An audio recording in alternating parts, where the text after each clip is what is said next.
Jika partai-partai pengusung Anies menang di pemilu, mereka bisa saja bakal merubah undang-undang kan? Apalagi ada PKS dan Demokrat di sana, yang pastinya nggak bakal mau meneruskan proyek IKN. Kalau Demokrat mungkin bakal meneruskan proyek Hambalang, agar tidak lagi dijadikan bulian ya soal mangkrak-mangkrak. Sedangkan PKS mungkin lebih tertarik membangun tempat ibadah ya, seperti di Depok itu.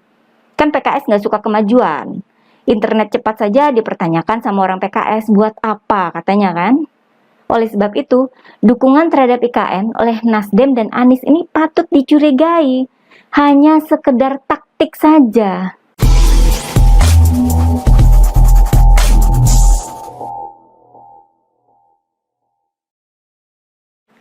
Halo guys, kembali bersama saya, Nina Nur. Kita akan mengulik dunia politik dengan awas, waras, dan cerdas. Presiden Jokowi sebagai presiden yang menjabat sampai 2 periode, dengan tingkat kepuasan kinerjanya yang selalu tinggi, dengan berbagai kesuksesan beliau di dalam negeri maupun di luar negeri.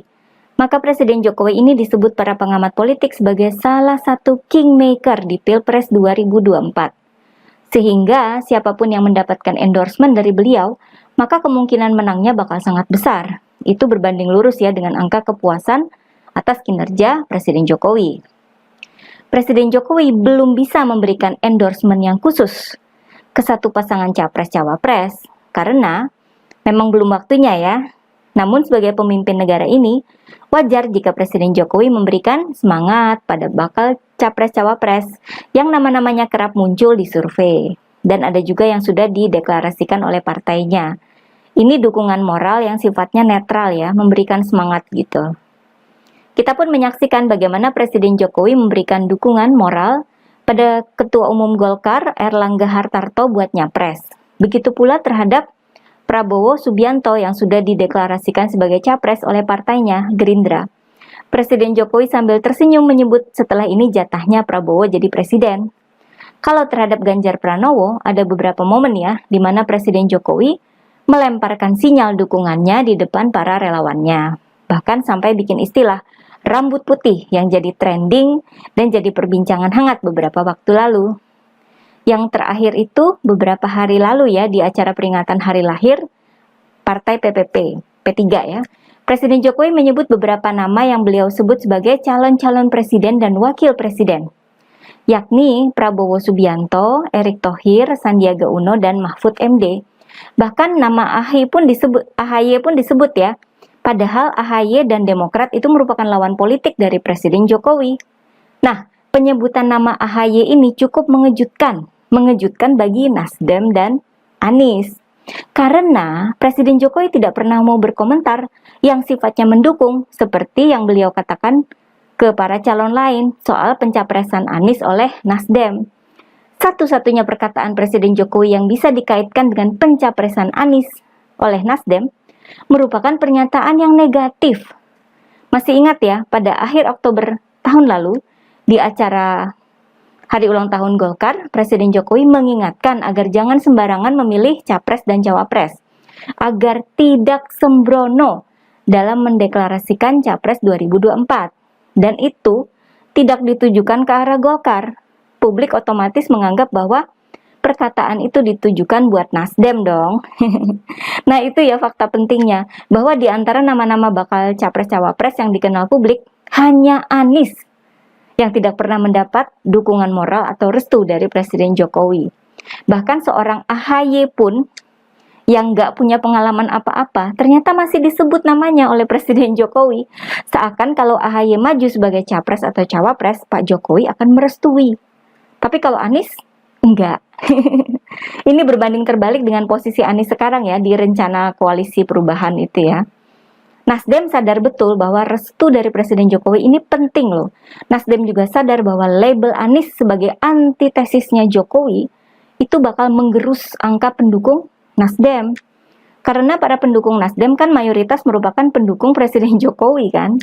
Sedangkan di pihak Anies belum tentu pendukung Anies itu bakal mendukung Nasdem.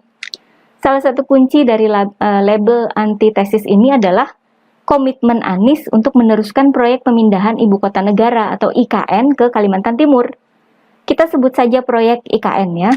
Dan tiba-tiba saja pada hari Sabtu lalu, tanggal 18 Februari, keluar berita bahwa Nasdem menegaskan kalau Anies bakal melanjutkan proyek IKN. Serius? Yakin? Percaya? Saya kok enggak percaya ya. Sekarang kita coba menelusuri rekam jejak Anies terkait proyek IKN ini. Proyek IKN ketika sudah mulai santer disampaikan oleh beberapa jajaran pemerintahan Presiden Jokowi, itu seperti sebuah tamparan buat Anies ya. Karena waktu itu kan Anies baru saja mendapatkan kemenangan di Pilkada DKI Jakarta. Pahamlah ya bagaimana Anies ini merasa pongah. Karena sebagai orang yang pernah dipecat oleh Presiden Jokowi, ternyata dia sukses terpilih jadi gubernur ibu kota negara. Selangkah lagi ya jadi presiden, kalau meniru jejak seorang Jokowi ya. Kelakuan Anies yang seakan sudah selevel dengan presiden, itu sudah jadi pengetahuan umum ya. Nggak mau nurut aturan, enggan kerjasama dengan jajaran pemerintahan pusat, termasuk tidak mau meneruskan proyek penanganan banjir di DKI Jakarta.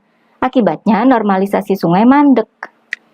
Anies bikin program sendiri, naturalisasi namanya, yang enggak juga dia kerjakan, dan sumur resapan yang kurang efektif mengatasi banjir dan merusak jalan ya. Terkait IKN, Anies jelas tidak menyukai proyek ini. Ini terlihat jelas ya. Ketika pada tahun 2019 Anies memfasilitasi beberapa anggota DPD RI di Balai Kota DKI Jakarta yang mereka itu menyatakan ya menolak pemindahan ibu kota. Mereka itu adalah Fahira Idris, Jimli Asyidiki, Sabam Sirait, dan Silviana Murni. Kalau memang menolak, kenapa nggak dibicarakan di Senayan saja ya? Atau mereka ke istana langsung ketemu dengan Presiden Jokowi? Lah ini kok ke Balai Kota ketemu sama Anies? Publik pun menduga bahwa ini sebenarnya adalah kehendak Anies yang disuarakan oleh mereka. Apa itu istilahnya? Nabok pinjem tangan gitu ya. Sesudah itu kan pandemi ya, dan baru pada awal tahun 2022, Anies kembali bersuara soal proyek IKN. Karena ternyata IKN ini kan terus lanjut ya. Anies bilang bahwa pemindahan IKN itu tidak ada efeknya pada kemacetan Jakarta.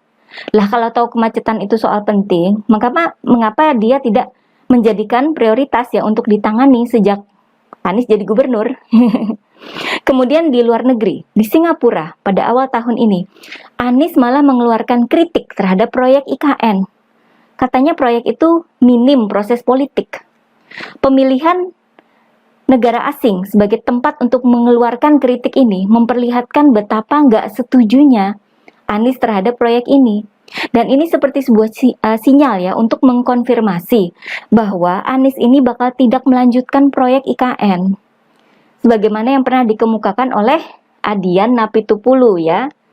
Sampai tanggal 15 Februari lalu, baik Anies maupun Nasdem tidak memberikan ketegasan soal lanjut tidaknya proyek IKN jika nanti Anies yang terpilih jadi presiden. Di acara Rakernas Partai Umat tanggal 14 Februari, Anies hanya bilang nanti dulu, tidak mau tegas menjawab iya atau tidak ya, ketika dia ditanya oleh media. Lalu pada tanggal 15 Februari, Taufik Basari, Ketua DPP Partai Nasdem, hanya menyatakan bahwa kelanjutan proyek IKN itu adalah kewenangan presiden baru untuk memutuskan. Tiba-tiba saja, kemudian Anies pada hari yang sama di sebuah acara televisi memberikan pernyataan bahwa soal proyek IKN itu sudah jadi undang-undang dan siapapun yang jadi presiden maka harus bekerja sesuai undang-undang itu. Tapi lucunya Anies meminta publik melihat rekam jejaknya di Jakarta. Apakah meneruskan pekerjaan gubernur sebelumnya atau tidak? Kalau meneruskan berarti besok akan meneruskan proyek IKN. Padahal kan Anies ini dikenal sebagai gubernur yang tidak meneruskan pekerjaan penanganan banjir yang dulu dikerjakan oleh Gubernur Jokowi dan Gubernur Ahok. Jadi gimana ini? Perkataan Anies ini jadi terdengar masih kabur gitu ya, masih abu-abu. Beda dengan Prabowo yang dengan jelas dan tegas memuji kepemimpinan Presiden Jokowi dan akan meneruskan semua pekerjaan Presiden Jokowi. Gini kan enak ya, tegas dan jelas. Beberapa hari kemudian setelah kejadian Presiden Jokowi menyebut AHY ya sebagai salah satu capres-cawapres di acara P3, Nasdem akhirnya menegaskan bahwa Anies bakal meneruskan program pemerintahan Presiden Jokowi, termasuk proyek IKN. Karena proyek IKN ini sudah ada undang-undangnya. Nasdem juga mempersilahkan publik melihat rekam jejak Anies di Jakarta.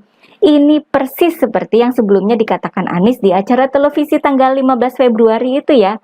Mengerjakan apa yang sudah jadi undang-undang, bukan meneruskan proyek punya Presiden Jokowi. Ini bedanya sama Prabowo ya. Kalau Anies dan Nasdem mengacu pada undang-undang saja, sedangkan Prabowo mengacu pada kepemimpinan Presiden Jokowi. Perbedaan ini yang menimbulkan kecurigaan, karena jika partai-partai pengusung Anies menang di pemilu, mereka bisa saja bakal merubah undang-undang kan? Apalagi ada PKS dan Demokrat di sana, yang pastinya nggak bakal mau meneruskan proyek IKN. Kalau Demokrat mungkin bakal meneruskan proyek Hambalang, agar tidak lagi dijadikan bulian ya soal mangkrak-mangkrak. Sedangkan PKS mungkin lebih tertarik membangun tempat ibadah ya, seperti di Depok itu. Kan PKS nggak suka kemajuan. Internet cepat saja dipertanyakan sama orang PKS, buat apa katanya kan? Oleh sebab itu, dukungan terhadap IKN oleh Nasdem dan Anies ini patut dicurigai. Hanya sekedar taktik saja. Gitu ya guys. Oke guys, jangan lupa like dan subscribe channel Siwar TV ya. Kura-kura emang juara.